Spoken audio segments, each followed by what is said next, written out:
معاشرے کے لحاظ سے اگر آپ جلدی شادی کرتے ہیں لیکن اسلام کے لحاظ سے آپ کی عمر ٹھیک ہے، سب باتیں سائڈ پر ایک اچھی زندگی گزارنے کے لیے کن باتوں کو ذہن میں رکھنا ضروری ہے، کیونکہ وہ دونوں ابھی پوری طرح میچور نہیں ہیں۔ دیکھیں نہیں، ہم نے تو دیکھا ہے جو چھوٹی عمر کی شادی ہے نا، وہ لڑائی جھگڑے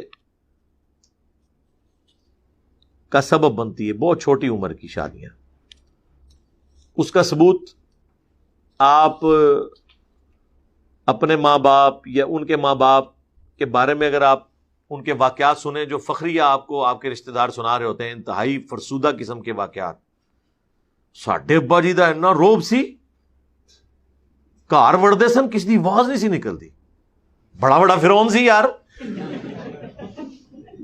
پھر سناتے ہیں جناب وہ ساڈے تائے ہورے دے بڑے غصے والے سن، ایک بار ایک ویاہ تے کہ اتنے کسی نے گل کی تھی، اس تو بعد اس گھر نہیں وڑے۔ یہ ان کی خوبی ہے، کسی کے غصے گنوانا۔ پھر مائیں بتا رہی ہوتی ہیں ہم تو کبھی بھی اپنے ساس سسر کے سامنے ایک چارپائی پہ میں تیرے ابا جی دے نال نہیں کدے بیٹھی۔ یہ خوبی والی بات ہے، اندازہ کریں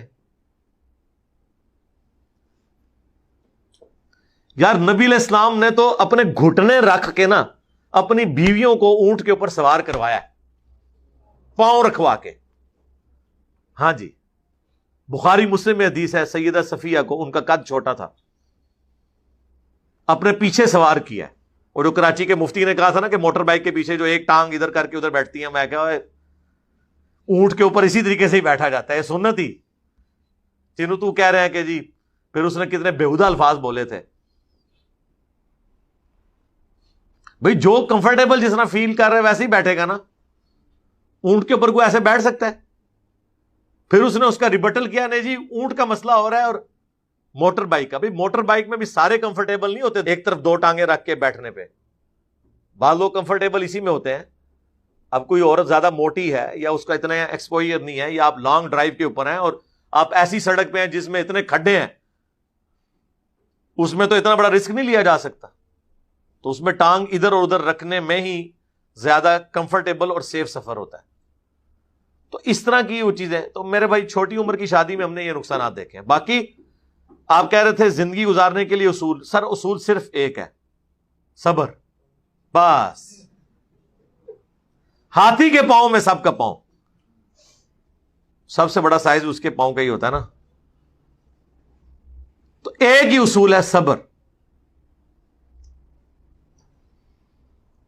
ہر معاملے میں آپ نے صبر کی روش اختیار کرنی ہے، غصہ نہیں کرنا، کیونکہ آپ کی بیویوں نے آپ کے ماں باپ کے مظالم، آپ کے بچوں کی حرکتوں، آپ کے رشتہ داروں کی لمبی زبانوں کا بدلہ ان سے تو نہیں اتارنا، اور بڑی نیک بیوی ہیں جو ان سے نہیں اتار رہی، ورنہ آپ ایک دن سکون کی زندگی نہ گزار سکیں، پھر تو جھگڑے پڑے۔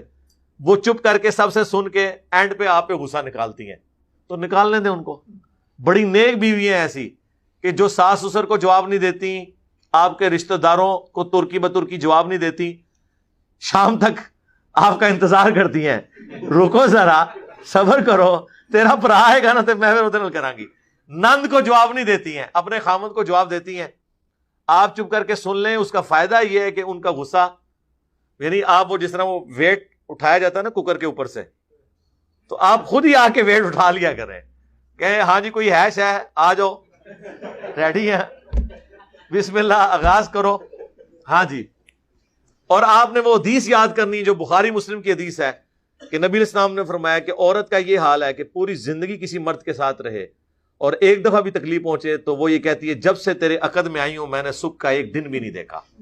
یہ حدیث بخاری میں بھی ہے، مسلم میں بھی، ٹھیک ہے۔ اور نبی علیہ السلام کے ساتھ خود کئی دفعہ ایسا ہو چکا ہے کہ آپ کی بیویوں نے آپ کے ساتھ اس طرح کا ایٹیچیوڈ کیا، اور وہ بخاری مسلم میں نہیں صرف آیا، قرآن میں بھی آیا، حتیٰ کہ طلاق تک نوبت پہنچ گئی۔ سورۃ الاحزاب آپ پڑھ کے دیکھ لیں کہ اگر تم دنیا کا مال چاہتی ہو تو میں تمہیں طلاق دے کے چھوڑ دیتا ہوں، اور اگر اللہ اور اس کا رسول اور آخرت کا گھر چاہتی ہو تو اسی حالت میں ہی میرے محبوب کے ساتھ گزارا کرو صلی اللہ علیہ وآلہ وسلم۔ ظاہر ہے وہ صرف ان کے لیے پیغمبر تو نہیں تھے نا، خاوند بھی تھے، شوہر بھی تھے، ٹھیک ہے، بخاری میں حدیث ہے، نبی علیہ السلام فرمایا عائشہ مجھے پتہ چل جاتا ہے جب تم مجھ سے ناراض ہوتی ہو نا. کہا حضور کیسے؟ فرمایا تم میرا نام چھوڑ دیتی ہو، تم کہتی ہو رب ابراہیم کی قسم. ہاں، رب محمد کی قسم نہیں کہتی ہے اس وقت. تو حضرت عائشہ نے کہا یا رسول اللہ ایسا ہی ہے، لیکن میں صرف زبان سے چھوڑتی ہوں، دل سے نہیں چھوڑتی. یہ حضرت عائشہ نے پھر اس کو جواب کے طور پر یہ بات عرض کی نبی علیہ السلام کی بارگاہ میں. تو یہ بات ہے. تو کامیاب زندگی کا ایک ہی اصول، بلکہ کامیاب ازدواجی زندگی کا، دنیا میں وقت گزارنے کا ایک ہی اصول ہے صبر اور اچھے وقت کا انتظار. انشاءاللہ تعالی صبر آپ کو پے کرتا ہے. آپ زندگی میں ہزاروں دفعہ بول کے پچھتائے ہوں گے، لیکن میں آپ کو وثوق سے کہتا ہوں خاموش رہ کے کبھی کوئی انسان نہیں پچھتاتا. ہاں یہ ضرور کہہ سکتا ہے جی میں اس ٹائم بولیا ہوتا نا تو میں کر دینا، اس تو بعد جو کچھ ہویا ہوتا اس تو بعد تو یہی کہنا سی کاش میں نہ کیتا ہوتا.